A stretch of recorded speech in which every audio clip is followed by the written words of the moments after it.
On the program today, Zimbabwe-China trade surges nearly 30% to a record high of $2.43 billion in 2022. And Egypt's Commercial International Bank takes full ownership of Kenyan lender Mayfair.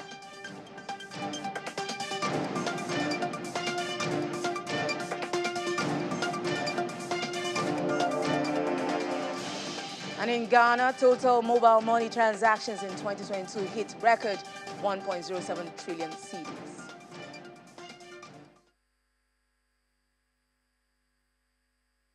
Hello and welcome to Business Incorporated. I'm Will Ibang. As always, let's check in on major equities, starting with Africa, where equities traded with negative sentiments at intraday. South Africa was the biggest loser, down 0.8%. Nigeria was down marginally by 0.04%.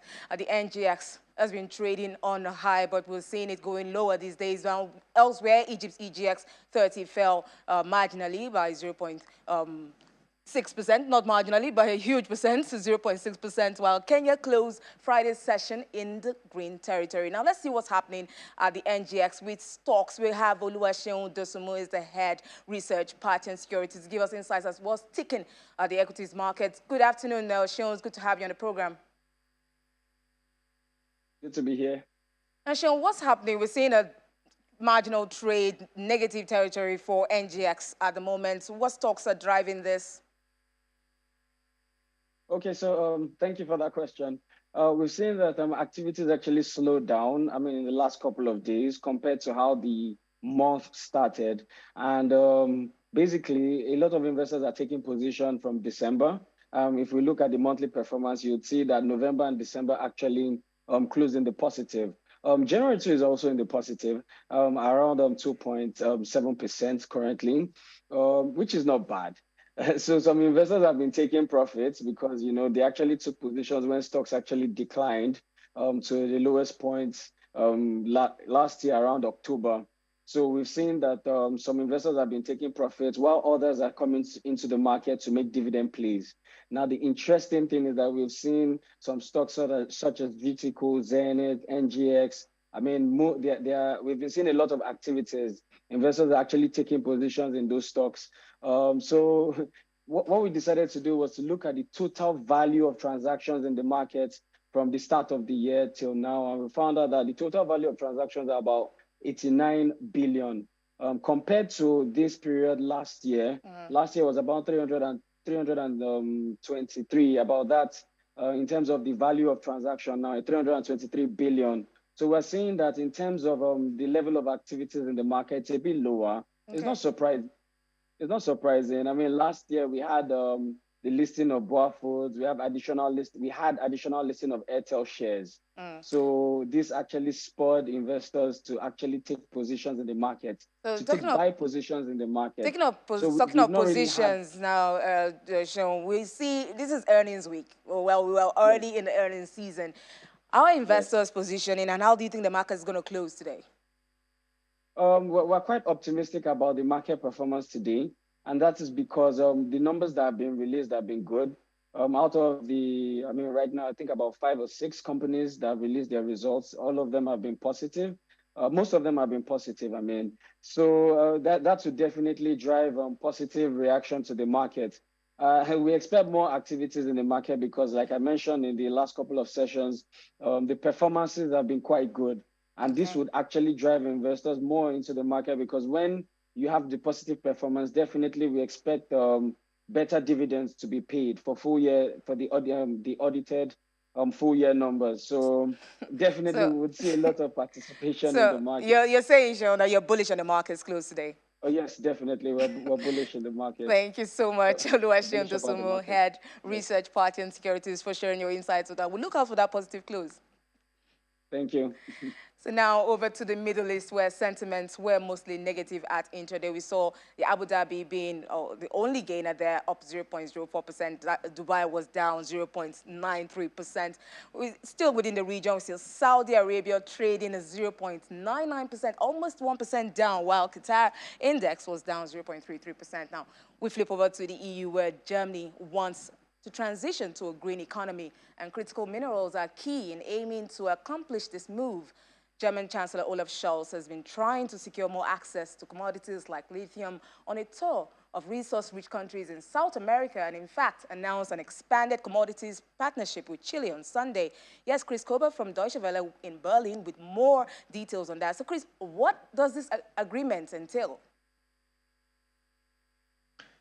This deal, which replaces a decades-old partnership, aims to intensify cooperation in the field of lithium mining, for example, through an annual bilateral forum and state instruments to promote trade like investment guarantees. Now, as we know, Germany has a huge auto industry, and for the sector, it is particularly mindful of securing more lithium. The ultralight metal is key to making batteries for electric vehicles. Argentina, which the German Chancellor also visited, and Chile, they both sit atop South America's lithium triangle, which holds the world's largest trove of the metal. Germany has fallen behind in the race for critical materials, in part due to a distaste for the dirty business of mining, as well as faith in the open market, German government officials say. Now, that has led to a reliance on China, which has invested widely in the mining sector in resource-rich South America and processing commodities. Now, though, soaring demand for critical minerals and geopolitical concerns are sparking a push to better secure and diversify supply, for example, through offtake agreements, stakes in mines, or possibly the establishment of Germany's own processing capacity. You've already said that China has already invested heavily and widely in South America's mining sector. So why should countries in the region agree to closer ties with Germany, which Berlin is looking for at the moment? Being late to the party, that's something that Germany has been grappling with on numerous occasions, after Berlin is hoping to strengthen ties with countries in Africa as well, while being confronted with strong Chinese presence in various sectors on the continent. And it is a similar picture in South America. So to get a foot in the door, or rather strengthen that foothold which Germany has, the country is offering what political leaders call a relationship on an equal footing and sustainability. Now, given the environmental, labor, and social concerns regarding mining that have sparked anger and thwarted projects in the sector, Germany's high standards made it an ideal partner. That is according to the German Chancellor's speech in Chile. Now, a new act that came into force this year, for example, insists high standards are observed throughout companies' supply chains. Germany also wanted to ensure mining generated more jobs in the source countries, the German Chancellor said. This new agreement between Germany and Chile could help pave the way here. Although success is not a given, a Bolivian-German lithium joint venture signed in 2018 fell apart 2 years later amid domestic political turmoil. So what are investors in the financial markets looking at this week? Many eyes will yet again be on central banks in this week. That is pretty much certain to see interest rates climb further in Europe and the United States. Investors are confident that the Federal Reserve will raise interest rates by 25 basis points on Wednesday, followed the day after by half-point hikes from the Bank of England and the European Central Bank. And any deviation from that script would be a real shock. Just as important will be the guidance on future policy, with analysts expecting a hawkish message of inflation is not yet beaten and more needs to be done. Fresh U.S. jobs and wage data may influence policymakers how much further they still have to go.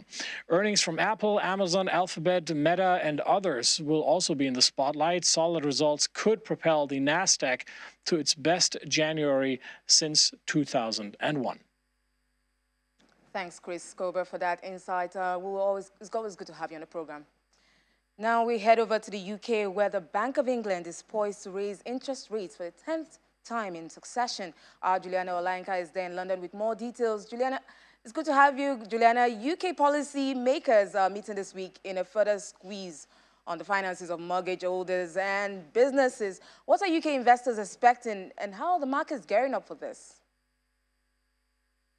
Good afternoon, Will. That's right. February 2nd, Thursday this week, is MPC Day, where Monetary Policy Committee members of the Bank of England will gather at Threadneedle Street to set interest rates in the UK, which are already really high at 3.5%. As you were quite right in pointing out, mortgage holders and businesses are pretty much on the brink because it costs so much to borrow. Interest rates in this country are currently at 3.5%. I think the financial markets have priced in a 0.5% rise. So that will be 4%, which would be the highest rate of interest in the UK since the financial crash in 2008. So it is being difficult. Of course, we know that, according to the word of Andrew Bailey, the Bank of England governor, the BOE are doing this because they want to try and bring down inflation, which is already at a 40-year high. Possibly could have peaked in November last year, but we just have to wait and see. And it is pushing businesses to the brink because it is costing so much at a time where we know that cash is just so limited. We are already hearing data from Barclaycard and from the Bank of England saying that mortgage holders are already defaulting on their payments because they've risen significantly over the past few weeks. You said already that this would be the 10th consecutive time that the Bank of England are going to be raising interest rates. What I think as well now, lots of people are going to wait and see what the forecasts are going to be by the Bank of England. They did say a couple of months ago that they were predicting that the UK would already be in a recession. It does feel like we're in a recession, but having a look at the latest GDP data that we received from December, it did show that there was a small rise. So perhaps we may have missed it, but the forecast for the rest of the year is pretty pertinent. So all eyes and ears will be listening to what the MPC have to say on Thursday lunchtime. As we're keeping an eye on the UK, investors are also keeping an eye on the US and other EU markets, to the ECB, to see what they're going to do for interest rate hikes, and that's going to really determine the markets or the economy for most countries. Now, we'll just go away from that a bit and see that JD Sports Fashion has become the latest company to fall victim to a cyber attack. Last time we checked, it was Royal Mail. These attacks are becoming quite rampant, aren't they, Juliana? They are actually, Will, and in fact, this is a developing story, so we don't have much details other than the fact that JD Sports, which is a huge sports retailer in the UK, unlike other high street stores which have been embattled since the pandemic, during the pandemic and after, JD Sports has managed to stay way above that, reporting pretty robust sales over the past couple of years. But they have announced just a couple of hours ago that, yes, they are the latest in a series of victims of cyber attacks. This is expected to have impacted the details of about 10 million customers who had used the JD Sports online store between, I believe, October 2008 to October 2020. So this is going to impact people's names, addresses, email addresses, and a slight piece of detail from your card. Now, JD Sports have said, don't panic. You don't have your full details on display, but they are advising customers that over the next couple of days, if you do hear from JD Sports, just be very, very cautious, because that perhaps may not be JD Sports. It could be one of these members of this criminal gang who have managed to infiltrate their system. As you said, it's a huge issue, not just in Britain, but across America. In fact, across the world, these ransomware, cyberware attacks, whatever you call them, are impacting customers. So if you are watching from the UK, you have used JD Sports, like I have, over the past couple of years, just be very, very cautious if you get any text messages, emails, or phone calls from JD over the next couple of days, because quite likely it isn't them, and it is somebody that's trying to hack your details. So our markets reacting to all this news, are they looking good at intraday? Not looking great, actually. We did have some developing news from 888 Holdings, which is an umbrella company for some of the world's biggest gambling sites. 888 Holdings sits on the blue chip index. They've just announced that their CEO is leaving because there does appear to be some sort of scandal involving money laundering and the firm in the Middle East. So apparently, at the moment, 888 Holdings is not operational in the Middle East. It's a developing story. Hopefully we'll be able to bring you some more of that during business morning tomorrow. That's really dragged down the blue chip index at intraday, which is down 0.22%. FTSE 100 down 2 at 0.15%. And the FTSE 250, the domestic market, that's down by nearly 1%, 0.89%. In the currencies market, Will, the British pound is currently trading down against the US dollar by 0.05%, down 2 against the euro by 0.34%. But the British pound at intraday is trading up against the Japanese yen by 0.05%. Well, thanks so much, Juliana, for the updates. Always good to have you talk to us about this, and we'll hope tomorrow will bring better news. We hope so. Thank you. Now, stocks in Asia-Pacific fell mostly on Monday. Mainland Chinese markets rose on resuming trade after a week-long New Year break and are headed for a bull market. The CSI 300, which tracks the largest mainland-listed stocks, have gained about 20% from its recent lows seen at the end of October last year. The Shenzhen component rose 1% and the Shanghai composite rose 0.14%. Bucking the trend in the wider region, Hong Kong's Hang Seng Index traded 2.73% as property and technology stocks led losses. In Japan, the Nikkei 225 gained 0.19%, while the Topix was just below the flat line. South Korea's Kospi fell 1.35%. The S&P ASX 200 in Australia fell 0.16%. Investors are also digesting trade data from New Zealand. Now, after the break, a look ahead into Africa's macroeconomics. That conversation in a moment. Do stay with us. This is Business Incorporated.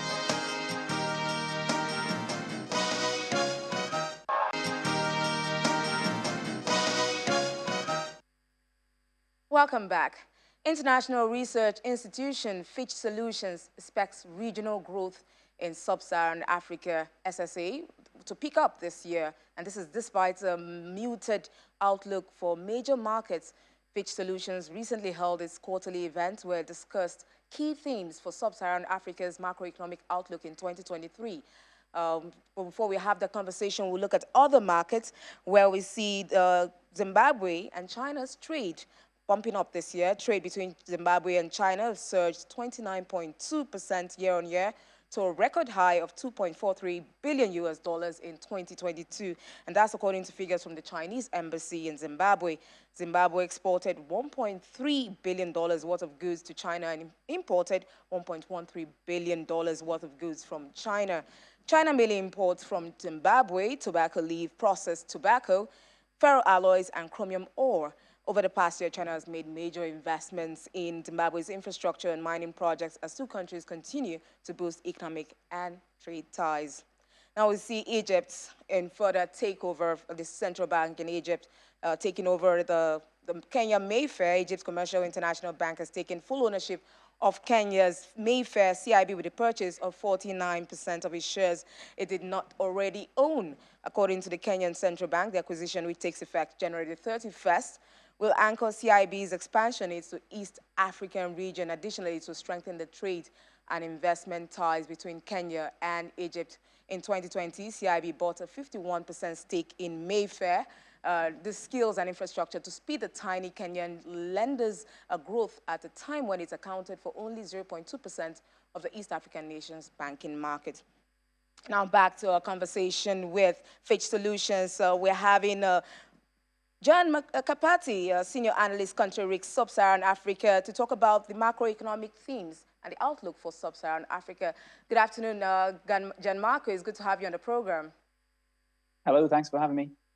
And so we've seen, and one of the key themes for Sub-Saharan Africa that you mentioned for countries, you say you see a moderate pickup in economic momentum, which of these economies, which of these countries are expected to drive this growth? So we see a very moderate uptick in regional growth from 3.4% last year to 3.6% this year. But the largest four markets will actually see growth weakening.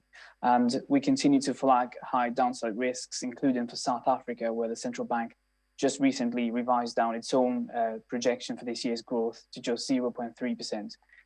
Also, our main point is that regional growth will remain well below the average of 4.1% between 2010 and 2019. And for a group of mostly frontier or emerging markets, that's not the growth rate you want to end up with, as it's probably barely above population growth. Now, there are some good stories. We think East Africa will be the main engine of regional growth this year, especially Tanzania, where we expect strong investment-led growth, and Ethiopia as well, where we see the economy recovering from a 2-year conflict in the north that just ended with a recently signed peace deal. And then West Africa, despite weak performance by Nigeria and Ghana, we see strong growth in economies like Cote d'Ivoire and Senegal. And here again, lots of investment into the gas sector for Senegal and strong public investment in infrastructure projects in Cote d'Ivoire, as well as very low inflation there by regional and global standards. And so what are the major concerns for the countries expected to underperform this year? So each of these economies has its own domestic challenges, but there are some common themes. In South Africa, for example, the main drag on growth at the moment is worsening power cuts, and this is just crippling activities, forcing firms to delay much needed investment that could help reverse the decline of the economy. And on a political level, this just fuels discontent at a time when we're seeing lots of strike action over rising living costs, and it will threaten the performance of the ruling party at the general election next year. We think it's going to really struggle to obtain a majority for the first time in history. In Ghana, we've seen weakening investor confidence, driving a sell-off of the currency, pushing up inflation to about 50% in November, and the ongoing debt restructuring process by the government will cap sentiment in the near term. And again, with implications for unrest and the 2024 elections, where we expect the current governing party to lose. Similar inflation dynamics in Nigeria, and here we think this will compound the impact of falling oil production and moderating oil prices. So we forecast growth to continue to slow to just about 2.5% this year. And again, next month's election is probably going to be very closely fought and potentially highly contested. It's a tricky time for these economies. And in Nigeria and Angola, falling oil production really underscores the importance of diversification and good management of natural resources, which hasn't really been the case, especially in Nigeria. So you talked about Ghana's currency being impacted. How would other currencies on the region be impacted by this underperformance or the outlook you've just projected?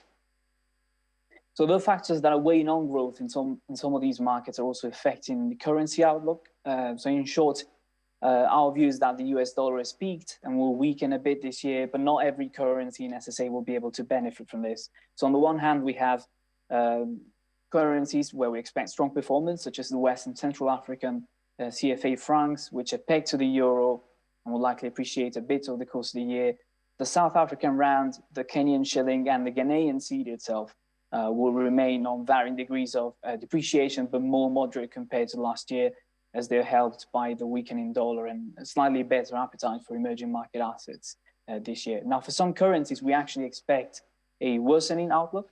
So once again, falling oil prices and domestic oil production will take a toll on export receipts in Nigeria and Angola. So obviously their currencies, the Naira and the Kwanza. And despite an improving security situation in Ethiopia, the country is a big wheat and fuel importer. So the rally in prices last year has really depressed foreign exchange reserves. And we think this will prompt the central bank to increase the pace of devaluation of the Ethiopian birr this year.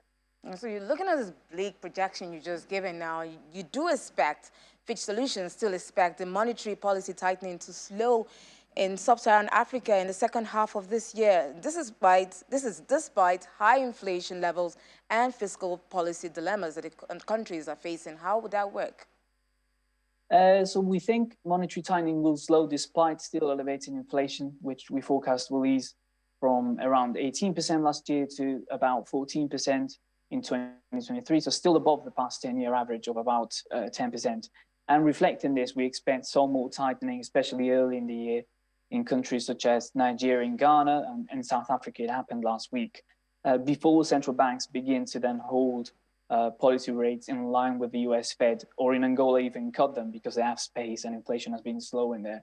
As for our fiscal policy theme, we think rising government spending on debt servicing will reduce fiscal space and create policy dilemmas for governments.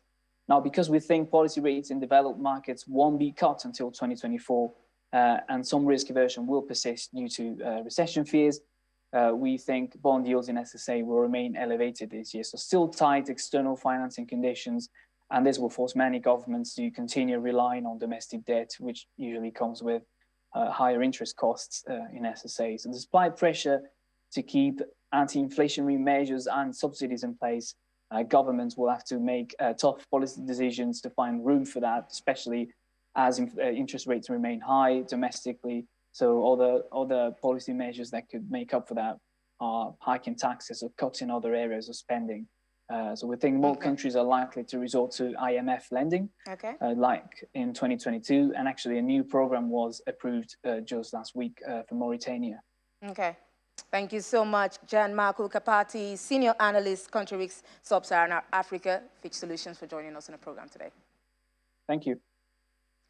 Now in Ghana, total mobile money transactions in 2022 hit a record 1.07 trillion cedis, despite the existence of the electronic transaction levy, that's the e-levy, according to the January 2022 summary of economic and financial data released by the Bank of Ghana.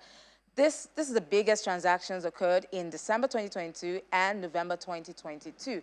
There were fears that the implementation of the e-levy in May 2022 was going to affect mobile money transactions, but that has not been the case.